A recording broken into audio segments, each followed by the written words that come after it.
Je voudrais du soleil vert, des dentelles et des théières, des photos de bord de mer, dans mon jardin d'hiver. Je voudrais de la lumière, comme en Nouvelle-Angleterre. Je veux changer d'atmosphère, dans mon jardin d'hiver. Ma robe à fleurs, sous la pluie de novembre, tes mains qui courent, je n'en peux plus de t'attendre. Les années passent, qu'il est loin, là je tombe. Nul ne peut nous entendre. Je voudrais du Fred Astaire, revoir un latte. The New York Times reporting that last week's election in Kentucky could be a hint of things to come for all of us in 2020. According to the paper, quote, a few hours after polls closed in Kentucky last Tuesday, a Twitter user posted a message to his 19 followers saying he had just shredded a box of Republican mail-in ballots. It wasn't true, but that seldom matters on social media anymore. The Times reports the account does not appear to be from Kentucky. For starters, Louisville was misspelled. Twitter has since suspended that account. Yet the damage has been done, and the false claim is still spreading on its own tonight. Quote, hyper-partisan conservatives and trolls were pushing out a screenshot of the message, boosted by what appeared to be a network of bots and providing early grist for allegations of electoral theft in Kentucky. High-profile right-wing figures were soon tweeting out their own conspiracy theories about the election being stolen, messages that were in turn pushed by even more trolls and bots. And the Bevin campaign, the losing campaign of the incumbent governor, began talking about irregularities in the vote without offering any specifics or evidence. The Times says there's no evidence of any actual irregularities in the voting. Republican Governor Matt Bevin, there on the right, still has not conceded to Democrat Andy Beshear. But today, Senate Majority Leader Mitch McConnell, who we quickly add is from Kentucky, told reporters Bevin came up short, and barring some dramatic reversal, it appears Kentucky is getting a new governor. Well, here with more on election disinformation, Clint Watts, a former FBI special agent, a distinguished research fellow at the Foreign Policy Research Institute, author of Messing with the Enemy, Surviving in a Social Media World of Hackers, Terrorists, Russians, and Fake News, exactly what we've been talking about here in this segment. I have in front of me this tweet in question. I don't know why I want to read it in a Russian accent, but it says, just shredded a box of Republican mail-in ballots, bye-bye Bevin. What is going on here? What do people look for along these lines? And what's the alarm bell for 2020? I think the alarm bell for 2020 as well is the Russians that were the forerunners in 2016. It will be Americans that do this to other Americans in 2020. No barrier to entry, I guess. There's no barrier to entry. We've seen a proliferation of disinformation on social media. Russia will be one of many. And the ones with the most technology and the most money really come down to political campaigns, political supporters, activists. They're really going to blow this out. And I think what you're seeing with a lot of these social bots, this computational propaganda, is that anybody can rent these on the dark web. They can make them, they can deploy them, and they can have a dramatic effect just with one tweet, perfectly timed on the right topic in the right day. If you have 19 followers, speaking of collusion, doesn't this kind of require you to have gamed out one of those people to see it, like it, send it on its way? Usually. And what it comes down to is when you have key influencers in an audience that are looking for a reason to justify the outcome they want, in this case, that it's a Bevin supporter or a Bevin outcome or election fraud or election rig, voter fraud, they will amplify that. And once it's amplified just once, it could be someone with 5 followers, it could be 1 follower, that will blow up and it will take on its own viral effect. I have asked our bosses to make sure you are in the studio for election night 2020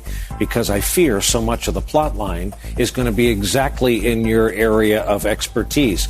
We could be talking about 50 state elections with people alleging on social media there have been irregularities with the vote in New Mexico and New Hampshire, Vermont, and so on. The one thing we were worried about, my team, I worked with two guys, Jan Berger and Andrew Weisberg, on election night 2016. As much as we had watched the Russians, what we were worried about the most was election rigged, voter fraud. Those claims were getting people to show up at the polls, that if the outcome didn't come out the way they wanted, they would maybe secure the election or the ballot box, or there could be violence. I think that is the biggest worry in this case. And what's ironic about this is how much time has been spent, Senate Intel Committee, when I testified there, trying to convince the American people that Russia didn't change any votes. And yet, what do we have? We have a governor saying we don't know if the vote is correct. Guess who's in charge of that vote? The governor of that state. Guess who was supposed to be authorizing fundings for this Election Integrity Act? Mitch McConnell, Senate Majority Leader from Kentucky, who blocked that because why? He didn't want the feds messing around in local and state elections. Well, maybe we need to do that, Mitch McConnell. Well done without a whiteboard connecting all those dots. So I was going to ask you, and we can use the governor of Kentucky as a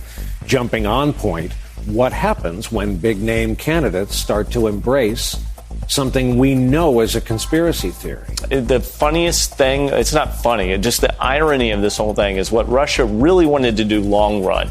Short run, sure, they'll go for a candidate that supports their views and they'll elevate them, but they want to degrade democracy. And how do you do that? You erode confidence in constituents about elections, institutions, officials. Are they appointed? Are they actually winning the vote? You just want to break their confidence and trust in all of those institutions so that democracy fails and degrades. And here what we have are elected officials essentially doing that bidding for the Kremlin at this point and really tearing down democracy across the board. There will be a number of people over the next few days that will never believe that that election was genuine and authentic. And so now you have a governor taking office. Maybe it's someone who is stepping into office that doesn't have the mandate of the people. They're constantly going back and having to fight over an election that they already won. And this makes it very difficult to move forward when nobody can agree on who actually won the election. It is Wednesday, the 13th of November of 2019, and you are in West Coast Cookbook and Speakeasy. I am your chef de cuisine, Justice Putnam, and our daily special is Smothered Benedict Wednesdays. Will no one rid us of this meddlesome Russian asset in the Oval Office? Oh my, is that embellishing too much? I don't know. Because if he's not an asset, he might just very well be a useful idiot. But I think he's much more than useful. All right. This guy knows exactly what's going on. And he knows that it's not only his tenuous hold on freedom, meaning as soon as he's not the president of the United States, he will go under a criminal trial and could be headed to jail. No, it's much more serious than that. Because we're talking about the Russian mob here. And there's a lot of convenient things that happen to people that fall afoul of Vladimir Putin. Very convenient final acts.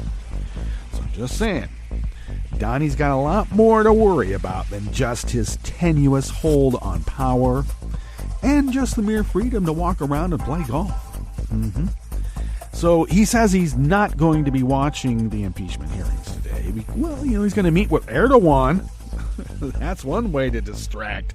But trust me, he will be watching it and he will be fuming. Because that's what Donald Trump does. Yeah, I mentioned that, a lot of people say that, Bill Clinton, he could, when he was under the impeachment cloud, he was still capable of fulfilling his duties as president, his day-to-day duties.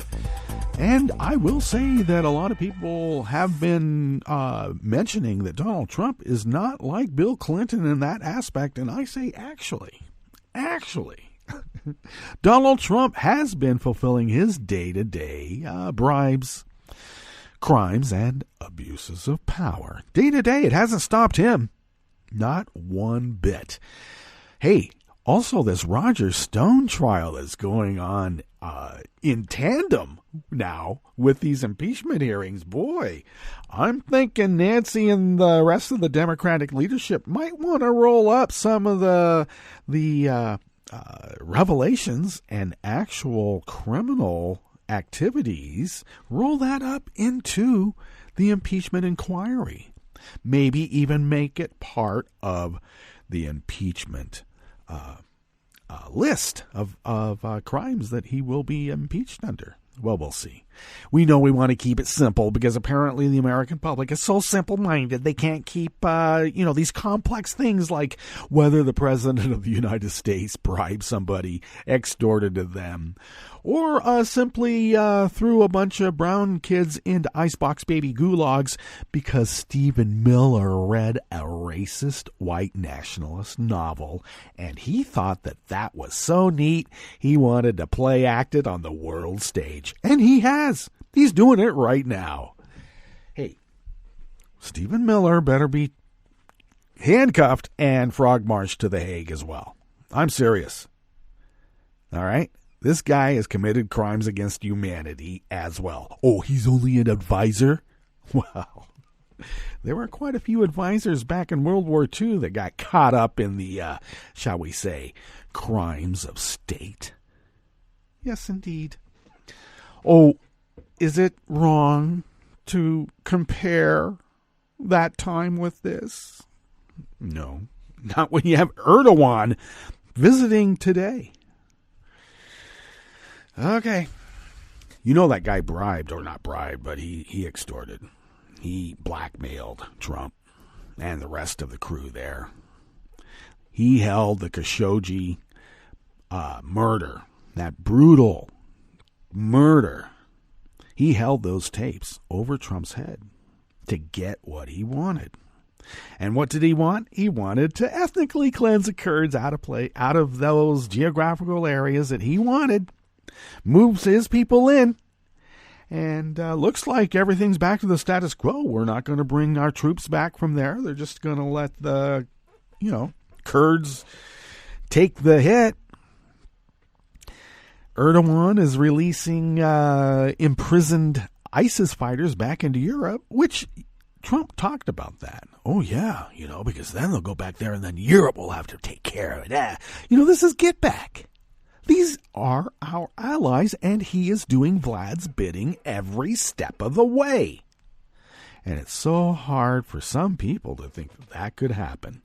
I'm still arguing with people about the validity of the fact that the Russians actually hacked into our elections in 2016 and actually stole or hacked into the DNC server. They talk about the DNC server. Oh, yeah, it's like in Ukraine and all that stuff. It's not. It's in the basement of, the White House, or not the White House, the Capitol building next to the file cabinet from Watergate that got broken into. They're museum pieces. That's right. After the FBI went through the server, it went to become a museum piece right next to the file cabinet that the plumbers broke into at Watergate. So it's not in the Ukraine, please. But they believe it, and I'm still arguing with them about that. And anybody who happens to be a career civil servant, a career diplomat, is part of the deep state, and damn good that they are. Of course, their idea of the deep state is some sort of weird Opus Dei conspiracy thing. And our idea of appropriating the term deep state is, they are patriots, and they see administrations come and go. And it looks like many in this one should be going to jail, but I don't know. Not when you have an recalcitrant GOP who are accomplices to the crime, if not actual criminals themselves, above and beyond whatever is happening in the midst of this, because they are all accomplices, not just by word, but also by deed. They are awash in laundered Russian rubles, and all we have to do to figure that one out is look at how many got NRA money over these many years. Because it was laundered Russian rubles going through there. And as soon as that stopped, As soon as that revenue stream stopped, they're talking about going bankrupt, and they have to stop serving coffee in the commissary at the NRA office building because they got to save money now. Am I ranting? Oh, yes. Well, we do have a show. I should mention that we are working diligently in the background to try to bring in a live feed, audio feed, so that we can broadcast the impeachment trial. We're working on it. And I thought that we might be able to do it during this show, but so it goes. But we will be working on it, and we may be able to fix it. And if not immediately today at some point, but certainly when the rest of the impeachment comes up, we will be breaking into it when it is appropriate. Of course! Okay, what's on the rest of the menu here in the Bistro Cafe of West Coast Cookbook and Speakeasy? Well, at the top, this is what we're talking about, okay? Bots and trolls ignited false claims of voter fraud in Kentucky that portend something very serious for 2020 because all they have to do is sow the seed of doubt. And notice how Matt Bevin did it. He wants to weaponize it. He took it and said, oh, yeah, there's like, thousands, millions of brown people came into Kentucky and voted for the Democrat. They were dreamers and refugee asylum seekers. They're the most evil people in the world. They're crooks. They're hardened criminals. They're no angels. All right. Sounds to me like they all project. And why? Because they do. On the rest of the menu, the Wisconsin GOP is still focused on stealing power from the duly elected Democratic governor. This is something that is very endemic in the GOP. Now, remember when Obama said, we really got to do something about our medical system? Why don't we take a well-loved Republican strategy called Romney Care? We'll call it the Affordable Care Act. It'll be exactly the same. And how can they not like it? Well, they won't like it because a black guy had it and a Democrat to boot. So then it became Obamacare, a pejorative, and then we all said, hey, Obamacare is actually cool. I like that. And we do. And so, they took that. Same thing. So now in the impeachment hearings, we are using the exact same rules that the GOP used during Benghazi and every other, what was it, a witch hunt? Every single other witch hunt that they went on, we are using their rules. But apparently they know that their rules were put in place with some sort of weird gamesmanship because they put them in place, and they're not going to play by those rules. What? You mean the rules we put in can be used against us? No way. We put those in to spike the ball on you, you fools. We didn't mean it. It is to apply to us. That's right. That's how they are. An anti-abortion group misused funds yanked from Planned Parenthood so badly that the state of Texas took its money back. And Trump's trade war farmer bailout has paid more per acre to several wealthy food conglomerates in 5 southern states, while hurting medium to small farmers across the Midwest and Great Plains the most. Well, you always hurt your allies and the ones you love. Actually, he's never loved a thing in his life. After the break, we then move to the chef's table, where South Korea agreed to pay Trump $1 billion a year to house U.S. troops as a bulwark against North Korean aggression. Now, Trump wants $5 billion instead. It's just the negotiations. Asking for something, bump it up. It's the art of the deal. And pirates attacked an Italian-flagged offshore supply vessel in the southern Gulf of Mexico, injuring 2 crew members. All that and more on West Coast Cookbook and Speakeasy. Bon appetit.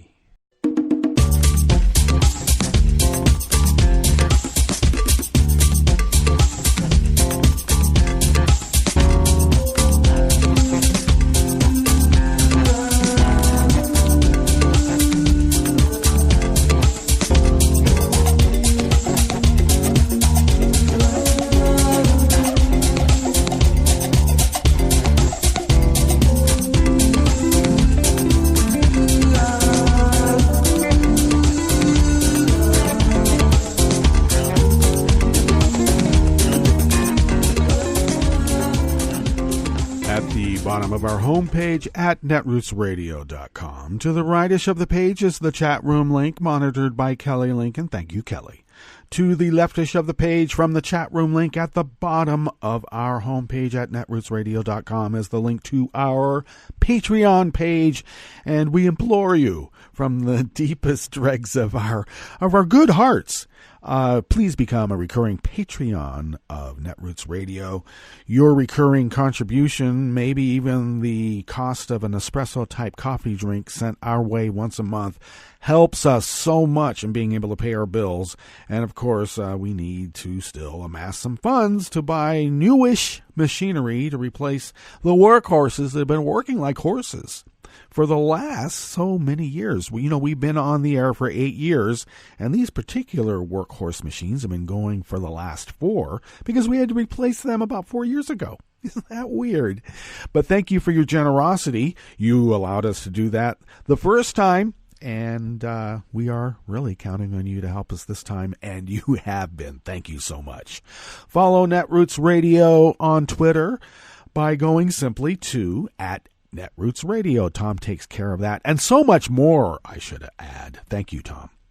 I take care of @Justice Putnam, and I also post the show notes and links diary on Daily Codes about 10 minutes before showtime, and then get that linked up on social media for your social media pleasure. Follow the show on Twitter @CookbookWest. Pick up podcasts by way of Spreaker, Stitcher, TuneIn, iHeart, YouTube, iTunes, etc., etc., etc. Okay, let's jump right into this first offering here out of Share Blue Media here in the Bistro Cafe of West Coast Cookbook and Speakeasy. Smothered Benedict Wednesdays. And it is by Lisa Needham. It has been a year since the Democrats turned Wisconsin's governorship blue, but the GOP has continued a strategy of undermining progress and refusing to work with Governor Tony Evers. Now, the state is locked in what the New York Times is calling the new normal, a place where nothing is happening. The GOP's task is not to love America, not to advance America's interests. Their task now is to deconstruct the administrative state because apparently the hostile foreign power is not so hostile to them. And they need some help governing because obviously they don't know how to govern, but they can keep the government from governing. They know how to do that. So they're looking for their new friends to come over and help. Oh, yeah. Am I being hyperbolic? We'll see. The Republicans were likely taken aback a bit that Evers won, given that the party has been leaning hard on voter suppression in the state to ensure GOP wins. And though Evers squeaked through in spite of those efforts, the massive gerrymandering in the state ensured that both legislative houses remain under GOP control. And guess what? The courts are being packed by Federalist Society, maybe Opus Dei extremists. Maybe. The Wisconsin GOP has taken full advantage of this, and both houses have prevented Evers from doing much of anything. Recently, Evers tried to hold a special session about gun control, but thanks to Robin Vos, the GOP Speaker of the State Assembly, the effort lasted about 15 seconds, as Vos refused to take up any of Evers' bills and ended the special session. This was in spite of the fact that Wisconsin citizens are overwhelmingly in favor of stronger gun laws, such as expanded background checks. Well, why else would the GOP put such great voter suppression tactics in place? If the people want something and their moneyed interests don't, who has more of the vote? Since money talks, and it also swears.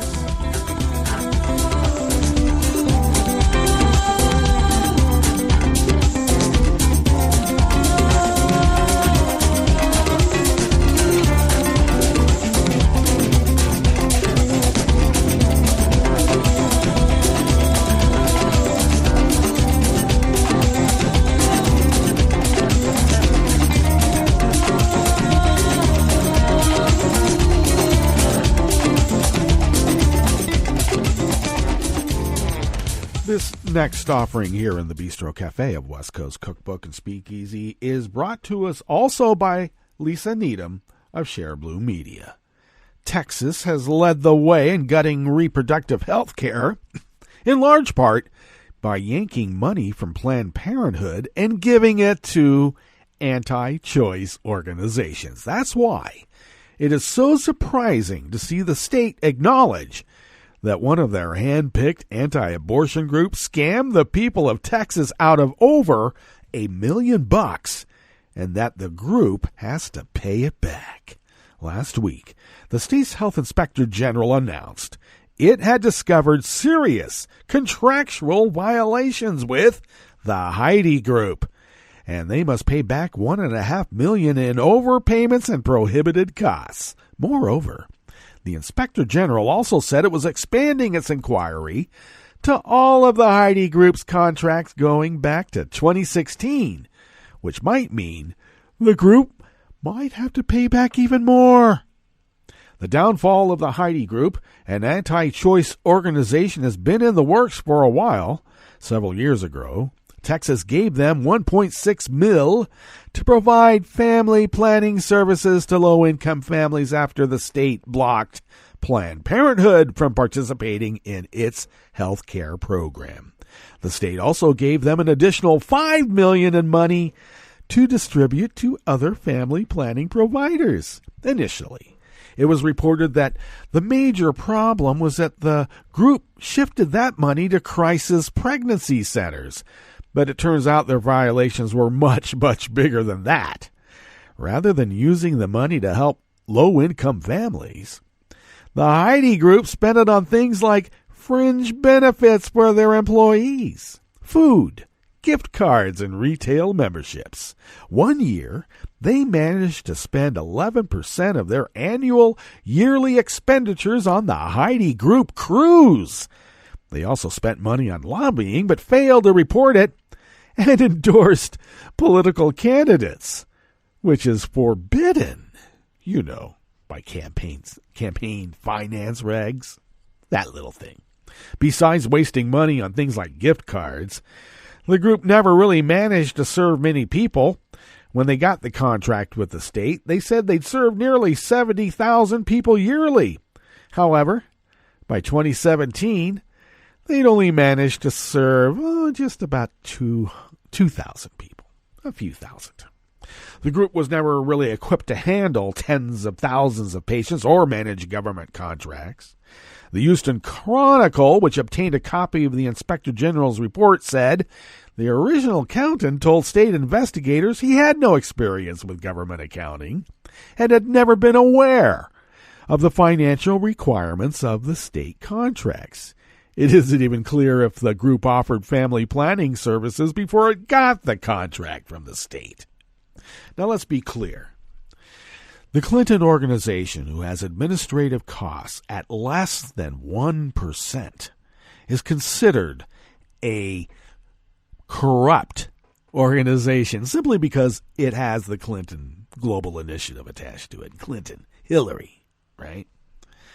And this organization spent 11% of their monies on just a cruise. Just a cruise. They're grifters, and they know that the only way to make money is to steal it from the right people.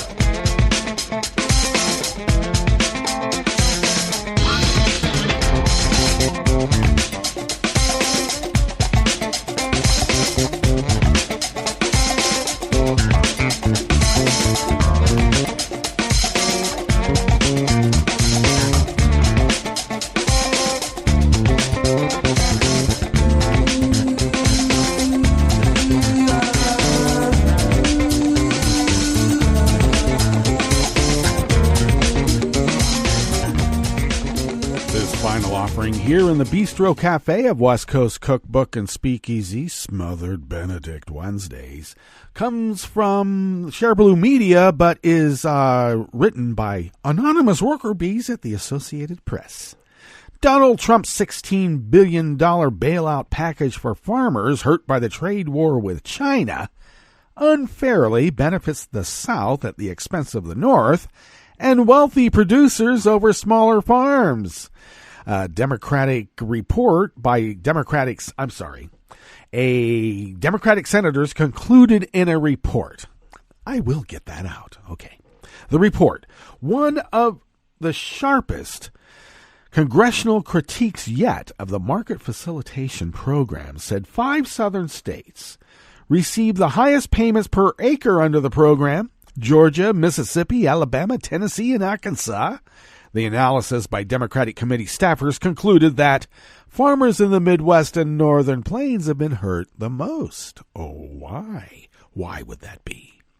It also asserted that the U.S. Department of Agriculture has done nothing to target the assistance to vulnerable small, medium, and beginning farmers. Instead, it said the agency doubled the payment limits, directing even more to large, wealthy farming partnerships.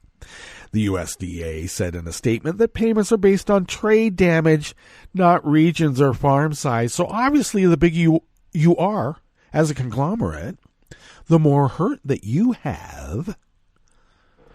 Senator Debbie Stabenow of Michigan, the top Democrat on the Senate Ag Committee, said the program also lacks any plan for rebuilding or replacing the markets that farmers have lost since they became caught up in the trade war last year.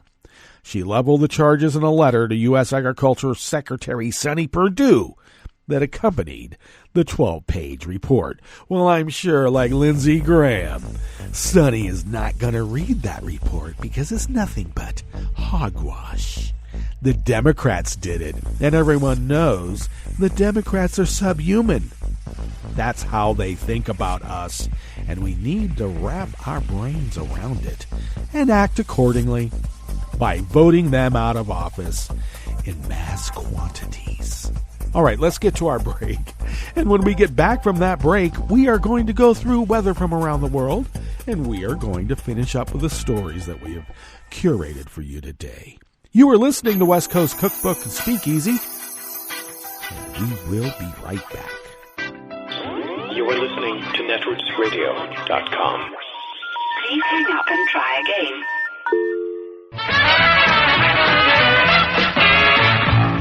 From a point at sea to the circles of your mind, a new force is at work for planetary transformation.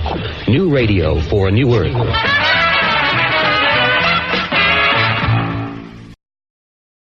This is Take Two Movie Review. I'm Clinton Johnston. This week, The Story That Got Away. Like many or maybe all African Americans, I've been waiting all of my life for the Harriet Tubman movie.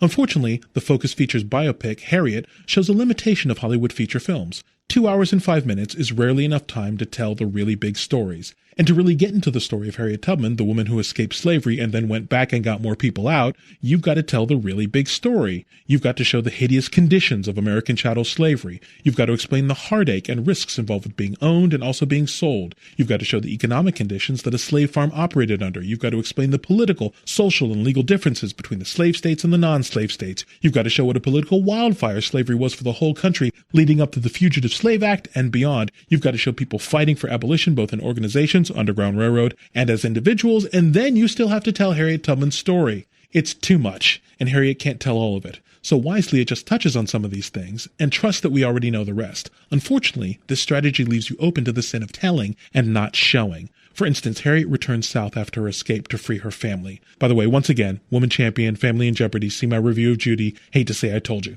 The problem is the movie doesn't have time to show us Harriet's family bonds. We just have to accept them on faith, so the threat feels a little hollow. Another example, the movie's first act has to introduce Harriet's husband, their love, her premonitions, her captors, and so it misses showing her life of deprivation and hardship and constant threat. We know this about living in forced bondage, but if the movie doesn't build an emotional connection to these facts, then when Harriet escapes, we're not rooting for her to gain her freedom, we're rooting for her to beat the chase, because chases are exciting. So Harriet is engaging and easy to watch. I mean, it's nice, but nice is not the movie I spent my life waiting for. This has been Take Two Movie Review. I'm Clinton Johnston. Catch up with us at take2moviereview.com and feed us back on our page on YouTube.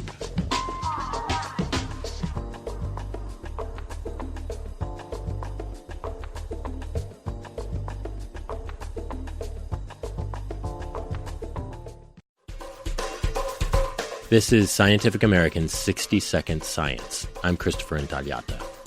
If you have heart disease, your doctor might tell you, eat more vegetables, a tactic that has limited success. Getting people to change their diets is actually pretty hard. So these are lessons I would give over and over again, and I would think, why is this so hard to do? Jennifer L. Smith is a nurse researcher at the University of Kentucky who now has a preliminary answer about why change is so hard. It might depend on your genes, specifically whether or not you're genetically predisposed to perceive bitterness, and therefore bitter veggies. So broccoli is definitely one of them.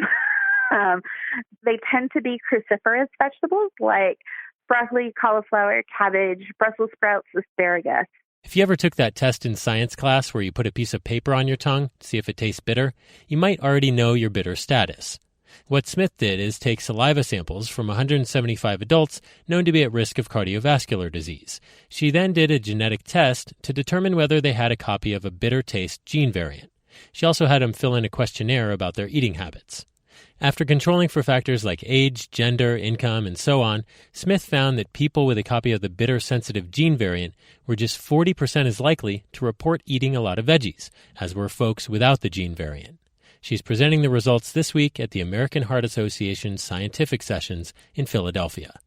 If these findings hold up to more testing, Smith says, perhaps doctors could advise patients with this gene variant to avoid the most offensively bitter veggies, but to try the others. Or perhaps certain herbs and spices might counteract the bitterness, she says. Of course, chefs already figured this out with cheesy broccoli, but for heart patients, the better flavor might not be a favor. Thanks for listening. For Scientific American's 60-Second Science, I'm Christopher Intagliata. This program is presented by the Centers for Disease Control and Prevention. Heart disease and stroke can be catastrophic. They're leading causes of death, disability, and healthcare spending in the U.S., yet they're largely preventable. Alarmingly, heart disease and stroke are taking a toll on middle-aged adults 35 to 64, with over 800,000 deaths and hospitalizations in 2016. Million Hearts is a national initiative focused on preventing 1 million heart attacks, strokes, and other cardiovascular events by 2022. Coordinated actions by Million Hearts partners in communities, healthcare, and public health will keep people healthy, optimize care, and improve outcomes in populations at risk. Everyone has a part to play. Focus on the ABCs of heart health. A. Aspirin use when appropriate. B. Blood pressure control. C. Cholesterol management. And S. Smoking cessation. To learn more, visit cdc.gov/vital signs. For the most accurate health information, visit cdc.gov or call 1-800-CDC-INFO. This program is presented by the Centers for Disease Control and Prevention. As fall turns to winter, the flu season will be upon us in force. The best way to avoid influenza is to get immunized. Everyone 6 months and older should be vaccinated. Those at increased risk for flu complications include children under the age of 5 and adults 65 and older, people with chronic health problems such as heart disease, asthma, and diabetes, and pregnant women.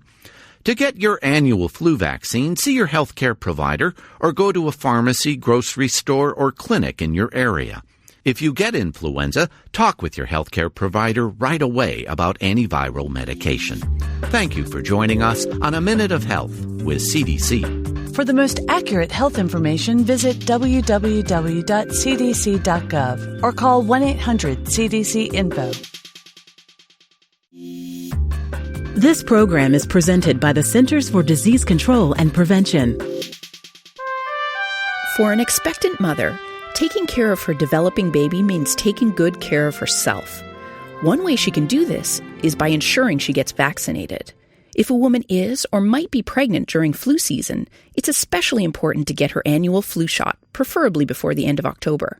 In addition, women should be vaccinated against whooping cough during the 3rd trimester of each pregnancy. Failure to get vaccinated places both mother and baby at increased risk for serious complications of these infections, including hospitalization and even death. If you're pregnant or planning to get pregnant, ask your healthcare provider when you should get your vaccines. Thank you for joining us on A Minute of Health with CDC. For the most accurate health information, visit cdc.gov or call 1-800-CDC-INFO. Hi, I'm Tom Hartman, and since you're listening to netrootsradio.com, show your progressive side and go to the donate button on the bottom of the homepage. It's progressives like you who power Netroots Radio and keep the progressive message beaming everywhere 24 hours a day. Just go to our donate button at the bottom of netrootsradio.com. Thank you for keeping progressive radio at full power.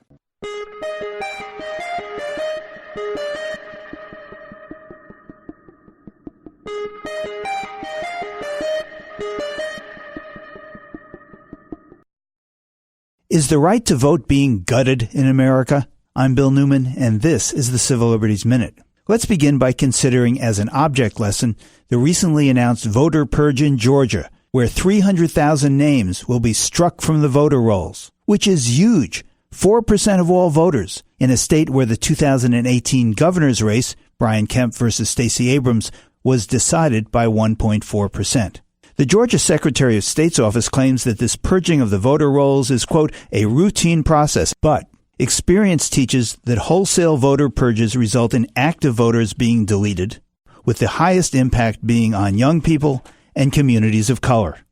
Taking a meat cleaver to an issue that requires a scalpel is wrong, and, as the advocacy group Fair Fight Action, founded by Stacey Abrams, asserts, voters should not be thrown off the rolls because they chose not to vote in 2 elections. The Supreme Court, 5-4, recently has given the green light to these state voter purges, as well as democracy-killing partisan gerrymandering, and the court has gutted the Voting Rights Act as well.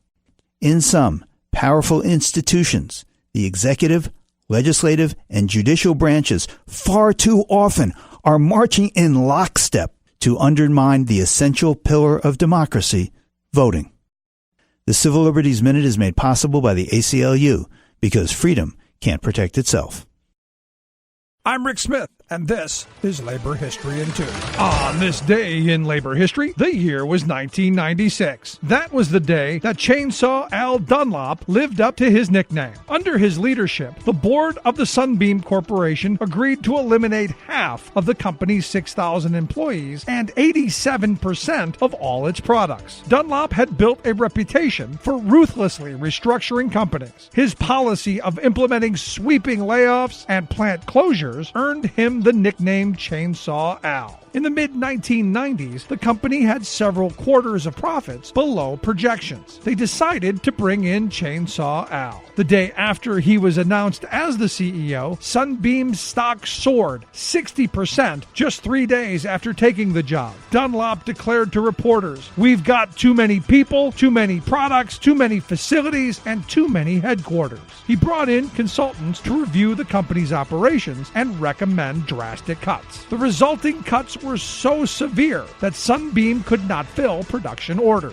Despite this, Dunlop continued to promise record profits. Sunbeam's stock continued to rise, by 1997 hitting a record of $50 a share. But the revenue reports were actually a result of Dunlop's creative accounting. In June of 1998, the house of cards came crashing down. Sunbeam's board met to discuss the company's woeful finances. Just 2 years after Chainsaw Al was brought into the company, he was fired. The U.S. Securities and Exchange Commission investigated what happened at Sunbeam and banned Chainsaw Al from ever holding another CEO position. In 2001, the company filed for bankruptcy. Such chainsaw techniques are not unique to Al or Sunbeam. Cutting workers to drive up stock market value continues to be a strategy for many CEOs.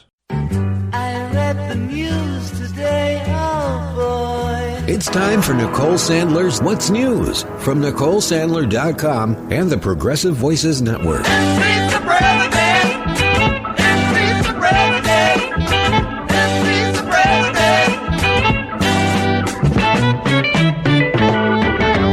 November 13th, 2019. A date that will be remembered for the start of the public hearings in the Donald Trump impeachment inquiry. 2 witnesses are scheduled to testify day one. William Taylor, the top diplomat in Ukraine, who was recruited by Mike Pompeo to replace the ousted Marie Yovanovitch, told lawmakers that Trump's pressure campaign had fundamentally undermined U.S. interests in the region. George Kent, Deputy Assistant Secretary in the European and Eurasian Bureau at the State Department, testified in his deposition that Trump's allies were conducting a shadow foreign policy that threatened U.S. interests and empowered Russia.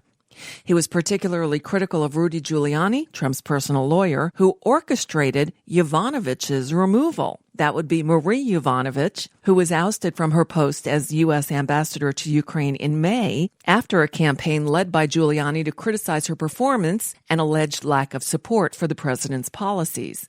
Marie Yovanovitch will testify on Friday. And the House Intelligence Committee on Tuesday afternoon announced 8 more witnesses who'll testify over 3 days next week. House Republicans on Tuesday published an 18-page memo to guide its members in their defense of Donald Trump. The gist of their argument comes down to 4 points. 1, the July 25th call summary, quote, shows no conditionality or evidence of pressure. Doesn't matter. The request itself was the crime. 2, Ukrainian President Zelensky and President Trump have both said there was no pressure on the call. What did you expect Zelensky to say? Yes, he pressured me? Yeah, I don't think so.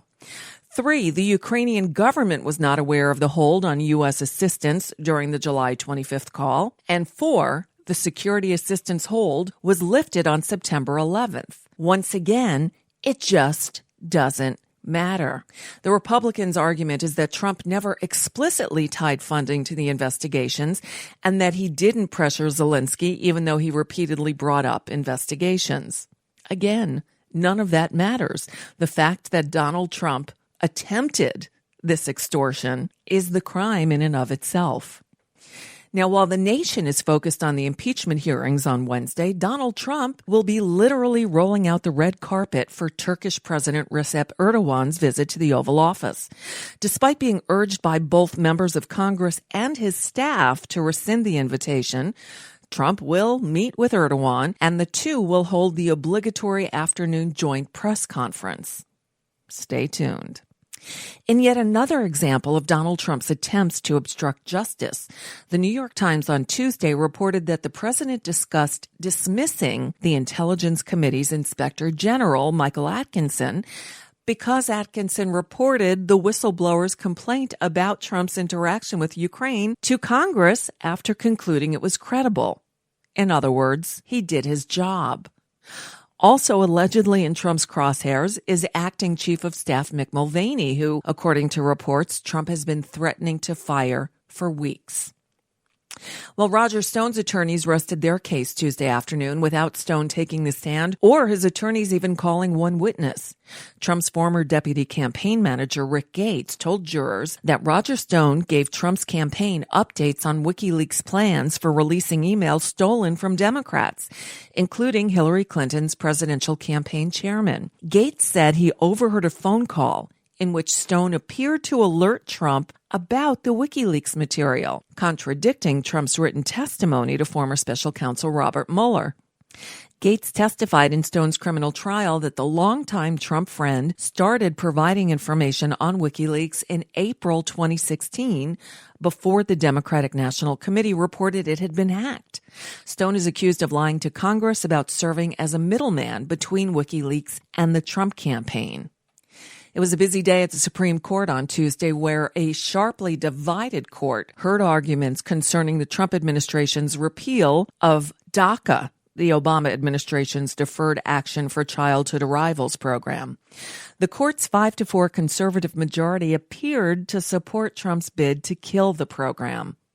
Chief Justice John Roberts, who could be the deciding vote, signaled agreement with Trump's assertion that former President Obama's policy of shielding the so-called Dreamers from deportation was on shaky legal ground. The court appeared split along ideological lines. Justice Sonia Sotomayor said ending the 7-year-old DACA program would, quote, destroy lives. And in a blow to gun manufacturers, the Supreme Court said a lawsuit can move forward against an assault weapons maker. The suit was filed in Connecticut State Court by a survivor and relatives of 9 victims of the shooting at Sandy Hook Elementary in Connecticut on December 14th, 2012. And that's just a bit of what's news for now. I'm Nicole Sandler, host of The Nicole Sandler Show. And yes, we will be covering the impeachment hearings for the duration. You can always download the podcast from NicoleSandler.com or, of course, listen as it airs at 5 Eastern, 2 Pacific right here on the Progressive Voices Network.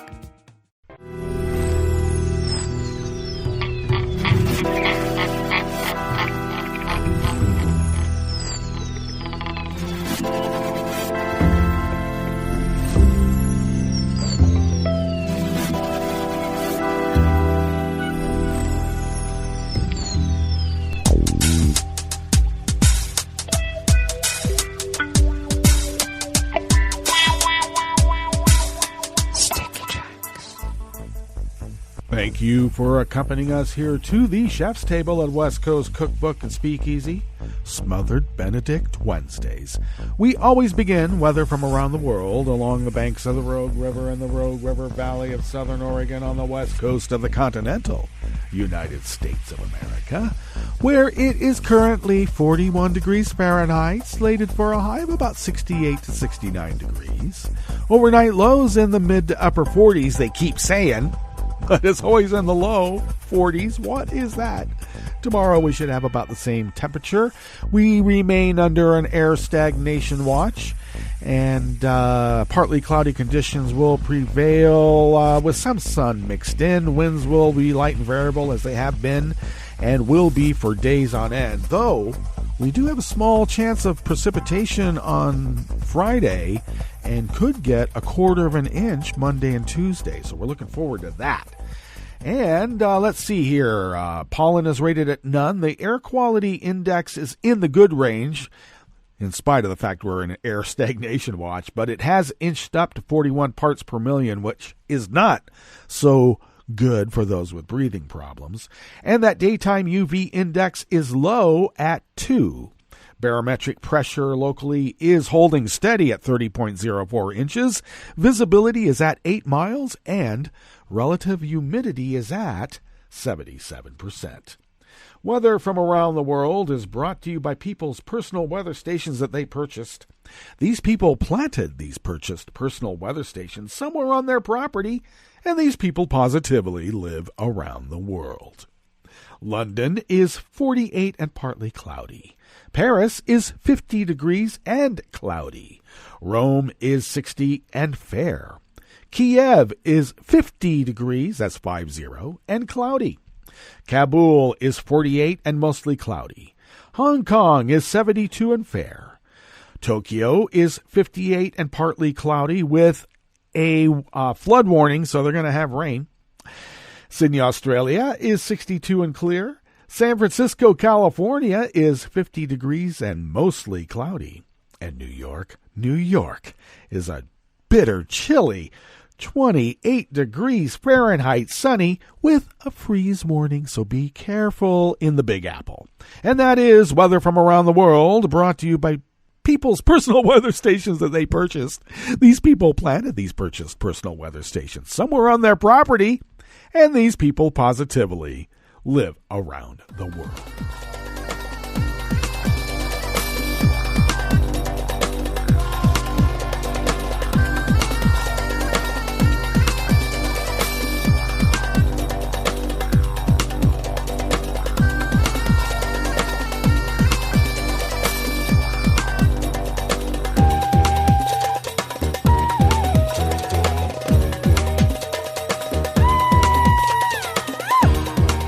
Hyun-Hee Shin of Reuters brings us this first amuse-bouche here at the chef's table at West Coast Cookbook and Speakeasy. A $5 billion demand to meet the cost of hosting American troops, and tensions between Seoul and Tokyo that threaten to undercut regional cooperation are set to top the agenda when senior U.S. defense officials visit South Korea this week. Donald Trump's insistence that Seoul take on a greater share of the cost of American military presence as deterrence against North Korea has tested South Korea's confidence in the security alliance with Washington. Trump has floated the idea of pulling U.S. troops from the Korean peninsula, which remains in a technical state of war under a truce that suspended the 1950-53 Korean War. Yeah, he's been wanting to do this since the very beginning, and he's been talked out of it, but he wants to do it, and you know who it will benefit? You think it's going to benefit China. You think it's going to benefit North Korea. No, it benefits Vlad once again. All roads lead to Vlad.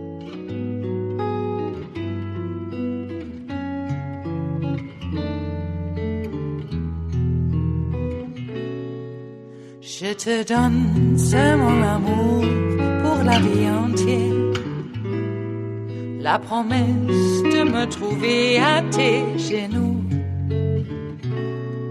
Aussitôt que tu m'appelles, rester toujours fidèle. C'est tout, c'est tout. Je te donne tous mes printemps, mes étés de mer. Mes automnes, quand les feuilles tombent partout. Si ce n'est pas une bonne affaire, je te donne tous mes hivers, c'est tout. Anonymous worker bees at Reuters bring us this final amuse-bouche here at the chef's table at West Coast Cookbook and Speakeasy. Pirates attacked an Italian-flagged offshore supply vessel in the southern Gulf of Mexico, injuring 2 crew members, the Mexican Navy said yesterday, Tuesday, in the latest outbreak of robbery and piracy to hit oil platforms and infrastructure in the area. Ooh, Pirates of the Caribbean making their way into the Gulf of Mexico. Tell me more. One of the crew members of the boat, Remus, received a bullet wound, and the other suffered a concussion, and both were transferred to nearby hospital, the Navy said in a statement.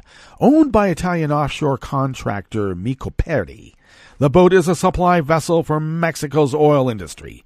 It had a crew of about 35 when the attack occurred off the city of Ciudad del Carmen in the state of Campeche, according to 2 people familiar with the matter and local media reports. Actually, it should be Campeche. About 8 armed pirates arrived in 2 small ships and boarded the vessel, robbing the crew. Micoperi and the Italian embassy in Mexico did not immediately respond to requests for comment. Mexican state oil firm Pemex has said robbery is increasingly affecting its oil infrastructure. Sophisticated equipment has been stolen and resold, and crews robbed. Most registered attacks have been in the southern rim of the Gulf of Mexico, where dozens of oil platforms produce thousands of barrels of crude per day. Well, that brings us to the end of our broadcast period for the day. But you do know that Netroots Radio is going to broadcast on, and we're going to work diligently here in the background. And as soon as we can get the live feed of the impeachment hearings into the broadcaster, we will do so. But until then, we're going to leave it up to Tom Hartman and others to give us some live updates. So do stay tuned to Netroots Radio all day and all night for all the breaking news as it breaks. And we'll meet up here tomorrow for Metro Shrimp and Grits Thursdays. So do stay tuned to Netroots Radio all day and all night for all the breaking news as it breaks. And we'll meet up here tomorrow right here in West Coast Cookbook and Speakeasy. Bon appetit.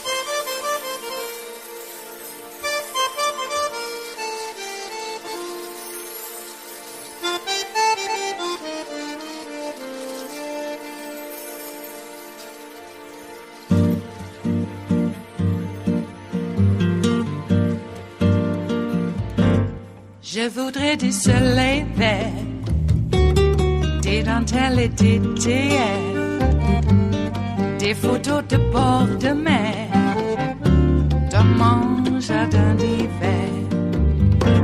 Je voudrais de la lumière, comme en Nouvelle-Angleterre.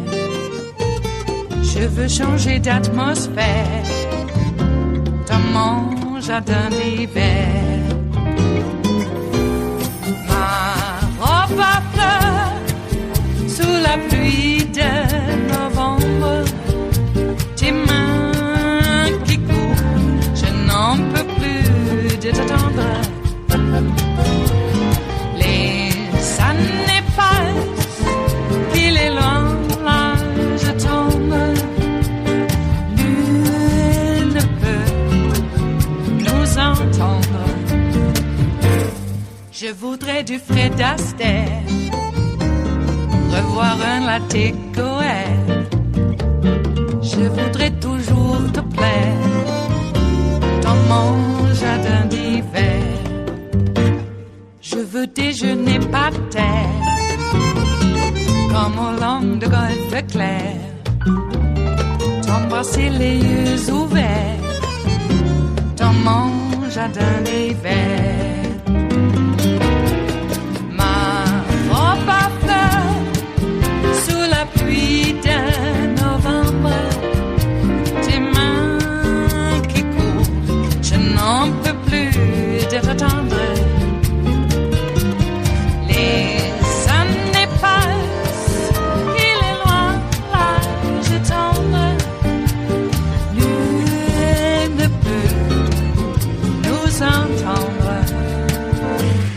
Ba-da-da-dum-di-da-dum, ba-da-da-dum-di-da-dum, ba-da-da-dum-di-da-dum, dans mon jardin d'hiver. Ba-da-da-dum-di-da-dum, ba-da-da-dum-di-da-dum, ba-da-da-dum-di-da-dum, dans mon jardin d'hiver. Dans mon jardin d'hiver, dans mon jardin d'hiver.